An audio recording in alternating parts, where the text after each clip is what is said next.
Hello friends, स्वागत करता हूं मैं आपको देव सुपर स्टडी में। तो हम लोग पढ़ रहे थे चैप्टर 5 का फर्स्ट था मौर्य काल, जो हम लोग शुरुआत किए थे, ठीक है ना कल। तो आज हम ये चैप्टर 5 का पार्ट फर्स्ट रहेगा ये, ठीक है ना। गुप्त पूर्व काल, मौर्य उत्तर गुप्त पूर्व काल 185 ईसा पूर्व से लेकर 319 ईसा पूर्व तक हम लोग आज इसमें पढ़ेंगे। क्लियर? तो चलिए हम लोग शुरुआत करते हैं, ठीक है। पहला क्वेश्चन है, सबसे पहले इसको हम लोग जूम करते हैं, ठीक है। पहला क्वेश्चन है हमारा, अंतिम मौर्य सम्राट बृहद्रथ की हत्या कर किसने शुंग वंश की स्थापना 185 ईसा पूर्व में की थी, ठीक है ना। यानी कि पुष्यमित्र ने की थी, ठीक है ना। यानी कि इसका ऑप्शन हो जाएगा ऑप्शन बी सही हो जाएगा, ठीक है ना, पुष्यमित्र। क्लियर? यही बात समझ में, यानी कि ऑप्शन ए सही हो जाएगा, ठीक है। अब मूव करते हैं नेक्स्ट क्वेश्चन पे। नेक्स्ट क्वेश्चन है हमारा क्वेश्चन नंबर 2। क्वेश्चन नंबर 2 है, पुष्यमित्र शुंग मौर्य सम्राट बृहद्रथ की राजकीय सेना में किस पद पर आसीन था? यानी कि इसका ऑप्शन नंबर बी सही हो जाएगा, सेनापति हो जाएगा, ऑप्शन नंबर बी सेनापति। क्लियर? अब क्वेश्चन नंबर 3 है, कण्व कांड वंश की स्थापना किसने की थी? वसुदेव ने की थी, ऑप्शन नंबर ए सही हो जाएगा। क्लियर? आपका चलते हैं क्वेश्चन नंबर 4। क्वेश्चन नंबर 4 है हमारा, सातवाहन आंध्र सातवाहन वंश का संस्थापक कौन था? यानी कि 4 का ऑप्शन ए सही हो जाएगा, सीमुक। क्या हो जाएगा? सीमुक। क्लियर? अब क्वेश्चन चलते हैं 5 पे। सातवाहन ने पहले स्थानीय अधिकारियों के रूप में काम किया था, ठीक है ना। तो इसका हो जाएगा मौर्यों के अधीन। किसके अधीन? मौर्यों के अधीन किया था, ठीक है। 5th का ऑप्शन नंबर बी सही हो जाएगा। क्लियर? क्वेश्चन नंबर 6 है, निम्नलिखित में से वह महानतम कुषाण नेता कौन था जो बौद्ध बन गया था? ठीक है ना। यानी कि 6 का ऑप्शन सी हो जाएगा, कनिष्क था जो बौद्ध बना। क्लियर? क्वेश्चन नंबर 7 है, कुषाण काल के दौरान, सॉरी क्वेश्चन नंबर 7 है ये, कुषाण काल के दौरान, कुषाण, एक मिनट, कुषाण काल के दौरान मूर्तिकला की गांधार शैली निम्नलिखित में से किसका मिश्रण है? यानी कि 7 का क्या सही हो जाएगा? 7 का ऑप्शन डी हो जाएगा, भारत ग्रीक शैली, ठीक है ना। मूव करते हैं क्वेश्चन नंबर 8 पे। क्वेश्चन नंबर 8 है हमारा, यहाँ से शुरुआत है, कनिष्क, ठीक है ना। कनिष्क की राजधानी थी, कनिष्क की राजधानी कहाँ थी? एक मिनट, कनिष्क की राजधानी कहाँ थी?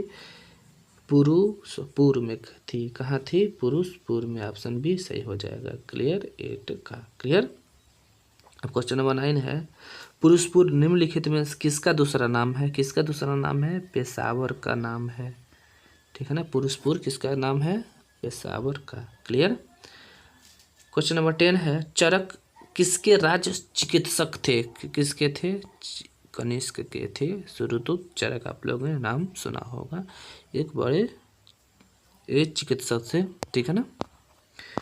11 है, तक्षशिला के प्रसिद्ध, यहाँ पे तक्षशिला के प्रसिद्ध स्थल होने का कारण था, क्या कारण था? यानी कि 11 का हो जाएगा आपका नंबर सी। क्लियर? यानी कि गांधार कला किसके लिए प्रसिद्ध था? गांधार कला के लिए प्रसिद्ध था। क्लियर? अब क्वेश्चन नंबर 12 है, भारत में सर्वप्रथम स्वर्ण मुद्राएं किसने चलाई थी? किसने चलाई थी? यानी कि 12 का ऑप्शन बी से हो जाएगा, इंडो बैक्ट्रियन ने चलाई थी, ठीक है ना। अब क्वेश्चन नंबर नेक्स्ट है 13, किस संग्रहालय में कुषाण कालीन मूर्तियों का संग्रह अधिक मात्रा में है? ठीक है ना। 13 का क्या हो जाएगा? 13 का हो जाएगा ऑप्शन नंबर ए, मथुरा संग्रहालय। कहाँ पे है? मथुरा संग्रहालय में है। क्लियर? ऑप्शन ए सही हो जाएगा। क्वेश्चन नंबर 14 है, निम्नलिखित में किसने सोने के सर्वाधिक शून्य सिक्के जारी किए? ठीक है ना। 14 का ऑप्शन ए सही हो जाएगा, कुषाण ने। कौन किया था? कुषाण ने किया था। ठीक है ना। उसके बाद क्वेश्चन नंबर नेक्स्ट है, सातवाहन के समय में मुद्रा सर्वाधिक किस धातु के बने थे? किसके बने हुए थे? क्या हो जाएगा? शीशा का बना हुआ था। ठीक है ना। ऑप्शन ए सही हो जाएगा। क्लियर? अब मूव करते हैं नेक्स्ट क्वेश्चन पे। नेक्स्ट क्वेश्चन है हमारा, निम्नलिखित में से कनिष्क के समकालीन थे? कनिष्क के समकालीन कौन थे? यानी कि नागार्जुन थे, अश्वघोष और वसुमित्र। ऑप्शन बी सही हो जाएगा क्वेश्चन नंबर 16 का। क्लियर? क्वेश्चन नंबर 17 है, किस वंश के शासकों ने ब्राह्मण एवं बौद्ध भिक्षुओं को क्रम मुक्त भूमि या गांव भूमि अनुदान देने की प्रथा थी? किसमें था? सातवाहन में था। ऑप्शन ए सही हो जाएगा। क्लियर? अब क्वेश्चन नंबर नेक्स्ट है हमारा 18, भारतीय रंगमंच में यवनिका पर्दा का शुभारंभ किसने किया? ठीक है ना। 18 का आपका क्या हो जाएगा? ऑप्शन सी हो जाएगा, यूनानियों ने। ऑप्शन सी से हो जाएगा। क्लियर? क्वेश्चन नंबर 19 है, भारतीयों के महान रेशम मार्ग किसने आरंभ कराया? ठीक है ना। 19 का ऑप्शन नंबर ए सही हो जाएगा, कनिष्क ने। कौन कराया था? कनिष्क। ठीक है ना। क्वेश्चन नंबर 20 है, निम्नलिखित में से किसने बड़े पैमाने पर स्वर्ण मुद्राएं सोने की मुहर चलाई थी? ठीक है ना। 20 का ऑप्शन नंबर सी हो जाएगा, कुषाण शासकों ने। क्लियर? क्वेश्चन नंबर 21 है, चरक और नागार्जुन किसके दरबार की शोभा थे? ठीक है ना। तो 21 का हो जाएगा आपका 21 का ऑप्शन नंबर ए, कनिष्क। ठीक है। क्वेश्चन नंबर 22 है, शक संवत का प्रारंभ किस सम्राट के शासनकाल में? ठीक है ना। 78 ईसा पूर्व में हुआ था। ठीक है ना। 22 का हो जाएगा कनिष्क। किसके शासनकाल में? कनिष्क के शासनकाल में। ठीक है। क्वेश्चन नंबर 23 है, तक्षशिला विश्वविद्यालय स्थित था? कहाँ पे था? भारत में स्थित था। ठीक है। 20 नंबर 4 है, प्राचीन काल में कलिंग का महान शासक कौन था? यानी कि 24 का, ठीक है ना, 24 का हो जाएगा ऑप्शन सी, खारवेल। कलिंग का महान शासक था। ठीक है। 25 है, कुषाण काल में सबसे अधिक विकास किस क्षेत्र में हुआ था? 25 का हो जाएगा आपका ऑप्शन डी, वास्तुकला। क्या हो जाएगा? वास्तुकला। ऑप्शन डी से हो जाएगा। क्लियर? और मूव करते हैं क्वेश्चन नंबर 26 पे। क्वेश्चन नंबर, सातवाहन ने आरंभिक दिनों में अपना शासन कहाँ शुरू किया? कहाँ शुरू किया था? यानी कि 26 का सही हो जाएगा आपका ऑप्शन डी, आंध्र प्रदेश। ठीक है ना। अब हम लोग मूव करते हैं नेक्स्ट क्वेश्चन पे। नेक्स्ट क्वेश्चन है, क्वेश्चन नंबर यहाँ से है हमारा 37। ठीक है ना। सातवाहन राज्य की राजधानी थी? सातवाहन राज्य की राजधानी कहाँ थी? पैठन प्रतिष्ठान में थी। ऑप्शन नंबर बी सही हो जाएगा। क्लियर? 28 है, निम्नलिखित में कौन सा अभिलेख कलिंग नरेश खारवेल से संबंधित है? ठीक है ना। 28 का ऑप्शन नंबर ए सही हो जाएगा, हाथी गुम्फा। कौन सा सही हो जाएगा? हाथी गुफा। क्लियर? क्वेश्चन नंबर नेक्स्ट 29 है हमारा, किस सातवाहन नरेश ने गाथा सप्तशती नामक महत्वपूर्ण कृति की रचना की? 29 का ऑप्शन नंबर सी हो जाएगा, हाल। ठीक है। 30 हो जाएगा, सातवाहन शासकों की राजकीय भाषा क्या थी? प्राकृत थी। क्या थी? प्राकृत थी। ठीक है। 31। ठीक है। निम्नलिखित राजवंशों पर विचार कीजिए। 31 का ऑप्शन नंबर, यानी कि क्या हो जाएगा यहाँ पे? 3 सुंग, ऑप्शन नंबर डी सही होगा इसमें, यानी कि सुंग हो जाएगा। 1 मिनट, ऑप्शन नंबर सुंग, सातवाहन, गुप्त और चोल, ऑप्शन नंबर डी सही हो जाएगा 31 का। क्लियर, आप लोग इसका क्रम, राजवंशों का क्रम याद रखेंगे। क्लियर। 32 को है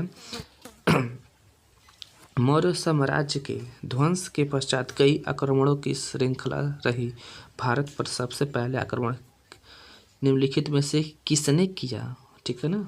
32 का ऑप्शन नंबर ए सही हो जाए, बैक्ट्रियन ग्रीक ने किया था, ऑप्शन नंबर ए सही हो जाएगा। क्लियर।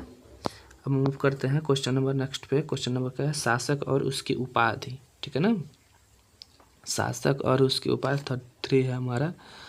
तो इसमें किसको क्या उपाधि मिली हुई थी? ठीक है ना, जैसे अशोक है, अशोक को कौन सी उपाधि मिली हुई थी? प्रियदर्शी की उपाधि मिली हुई थी। ठीक है ना। और हमारा क्या है? कनिष्क है, कनिष्क को कौन सी उपाधि मिली हुई थी? यानी कि देवपुत्र, कनिष्क को देवपुत्र की उपाधि मिली हुई थी। ठीक है ना। और आपका हाँ, खारवेल को किसकी उपाधि मिली हुई थी? खारवेल को कलिंग चक्रवर्ती, कलिंग चक्रवर्ती की उपाधि मिली हुई थी। कुमार गुप्त को किसकी उपाधि मिली हुई थी? विक्रमादित्य की, यानी कि ऑप्शन नंबर डी सही हो जाएगा। क्लियर, आप लोग ध्यान रखेंगे। क्वेश्चन नंबर नेक्स्ट है, विक्रम संवत कब से प्रारंभ हुआ? विक्रम संवत कब से प्रारंभ हुआ था? 34 का ऑप्शन नंबर बी सही हो जाएगा, 58 ईसा पूर्व। ठीक है ना। अब क्वेश्चन नंबर 35 है, सुमेलित करना है। विक्रम संवत, शक संवत, गुप्त संवत्सर है हमारा, कली संवत्सर है। ठीक है ना। इसमें क्या सही हो जाएगा? यानी कि 35 का हो जाएगा, यानी कि विक्रम संवत अभी आप लोगों ने पढ़ा, ऊपर ही पढ़ा, क्या हो जाएगा? 58 ईसा पूर्व। ठीक है ना। और बी सही हो जाएगा, बी सही हो जाएगा 78, यानी कि शक संवत 78 ईसा पूर्व हो जाएगा। गुप्त संवत क्या हो जाएगा? यानी कि 320 ईसा पूर्व। और कली संवत्सर हो जाएगा 3102 ईसा पूर्व तक। ठीक है। ऑप्शन नंबर इसमें कौन सा हो जाएगा? ऑप्शन नंबर डी सही हो जाएगा। क्लियर।